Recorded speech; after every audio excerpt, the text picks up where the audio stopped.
Make it bisaban, like ang sauce skiddy, skiddy, skiddy, skiddy, skiddy. See I can't put more baby. See I can't more baby. See I can't put more baby. One more tequila, let's go party. Halika na.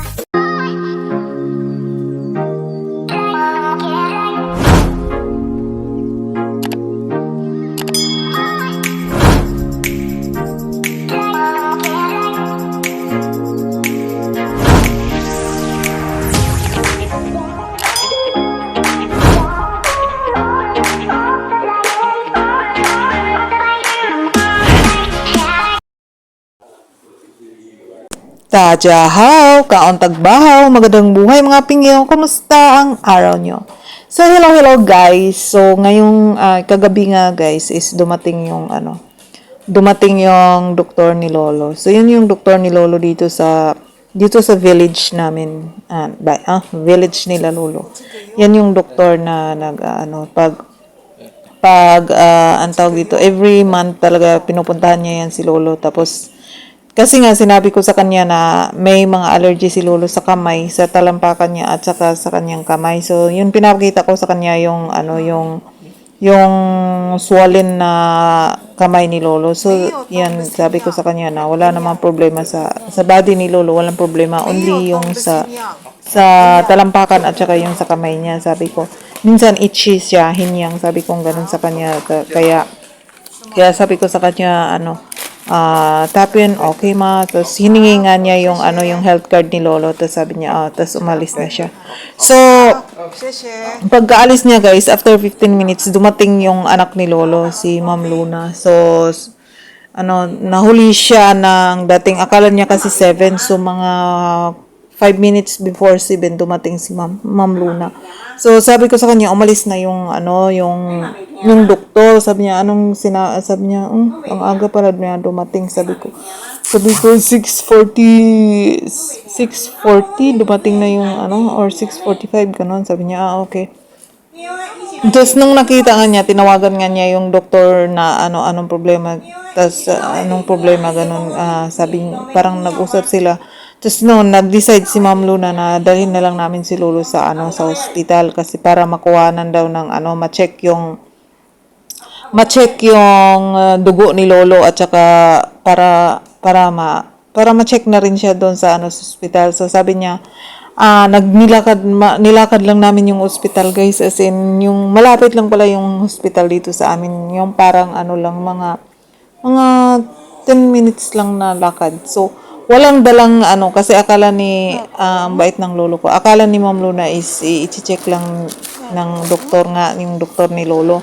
Hindi naman, sabi niya, so magpunta na lang kami ng hospital para ma-check nga si Lolo kasi talaga maga yung talampakan ni Lolo at saka yung palad niya.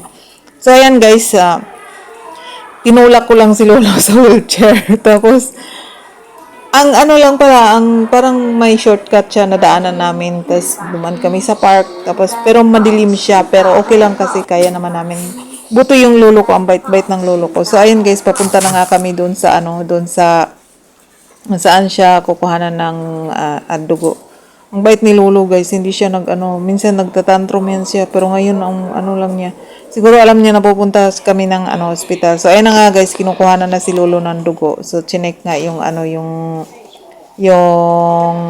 vital signs niya. Ang baba talaga ng oxygen level niya. So, sabi ang baba ng oxygen level niya. So, ayan nga guys, pauwi na kami niyan. So, chinek kay Lolo lahat. So, thanks God, wala naman. So, mga 2 hours lang kami dyan sa hospital na hindi nga niya, kunti lang yung nilagay na dextrose sa kanya.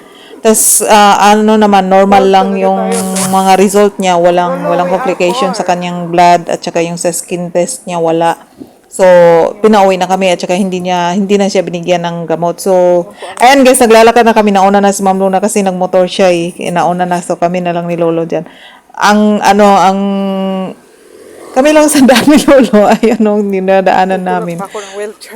Ang dilim yung side na to. Dito kami dadaan, ang dilim niyan guys. So, ayan na nga, kasama kasi Lolo, thanks God, at wala namang walang no complication sa kanyang blood, saka hindi siya binigyan ng kung anong gamot.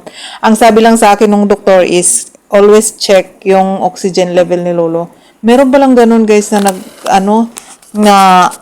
na nag-a-allergy dahil kulang sa oxygen. So iba-iba talaga yung ano nung body anong tawag doon yung ano ba body kung ano-ano bang ano sa katawan. So ayan guys, sabi sa akin i-check ko lang daw lagi. So ayan guys, yan pauwi na kami ang dilim. Yan yung dinaanan namin. So shortcut to pauwi sa bahay namin guys.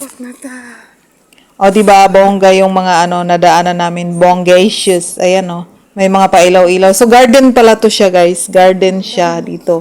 So, kasi nga madilim na. Tulak-tulak ko si Lolo sa wheelchair. Buti hindi umulan. Ang ganda ng panahon, hindi umulan. Kaya pauwi na kami ni Lolo. Ayan, guys, oh.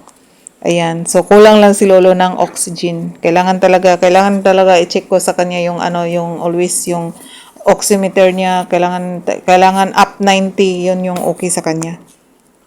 So, ayan guys, yan yung garden na nadaanan namin. O, di ba, bongga, may pailaw-ilaw pa dyan. So, ayan. So, okay na kami ni Lolo. Ayan, no, chinek namin yung ano, yung oxygen niya. So, yan lang yung problema ni Lolo is naglo-low siya sa oxygen. Kulang yung oxygen ng body niya ng oxygen. Kaya, ayan, thank you Lord at wala naman complication sa kanya. Yung x-ray niya is clear. Ayan lang yung paa niya is, yun lang yung pinaka-problem yung paa niya. Ayan, pero okay naman na. So, naglighten na siya. So, may cream naman na binigay yung doktor niya. So, ayan, yun lang yung nilagay ko sa kanya. So, that is for today, guys. This is Darling Vlogs. And thank you so much for watching. I need. See you tomorrow. Saijian. Bye-bye. Ingat po kayong lahat, guys. Dalaygon ang Diyos. Thanks, God. At okay lang si Lolo. Bye-bye, guys. Mwah!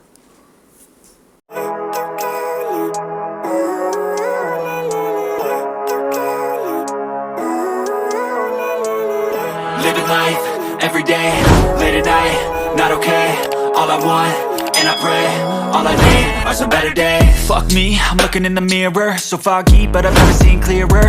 I don't really think anyone can save me, and honestly I'm not really sure I want saving. I like to be my own worst enemy. There's no risk if you don't try at anything, so I'ma just keep buying everything. See you in the next life, have to be a better me. I don't think that my head's on straight.